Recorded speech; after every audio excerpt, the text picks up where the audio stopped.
మన రక్షకుడైన యేసుక్రీస్తు నామమున అందరికీ వందనాలండి. ఈరోజు దేవుని మాటలు కీర్తనల గ్రంథము 65వ అధ్యాయము 4వ వచనం. నీ పరిశుద్ధాలయము చేత, నీ మందిరములోని మేలు చేత మేము తృప్తి పొందెదము.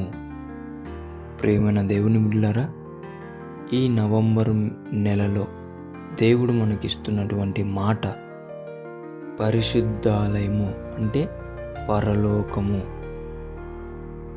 నీ మందిరము అంటే దేవుని సన్నిధి.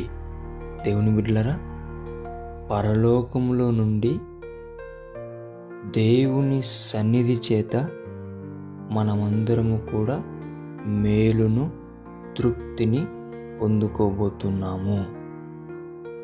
దేవునికి మహిమ కలుగును గాక. నవంబర్ నెలలో పరలోకము నుంచి మనము మేలును, తృప్తిని పొందబోతున్నాము.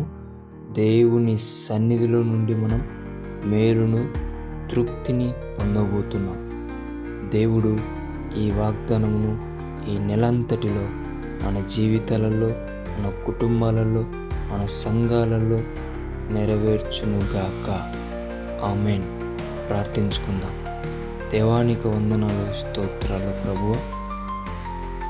ఏదైతే మేము తృప్తి, మేలును అనుభవించాలని నీవు ఆశిస్తున్నావో దానిని మాకు పరలోకము నుండి, నీ సన్నిధిలో నుండి మాకు ఇవ్వమని, సహాయము చేయమని, మమ్మల్ని నడిపించమని యేసు నామమున ప్రార్థిస్తున్నాం తండ్రి.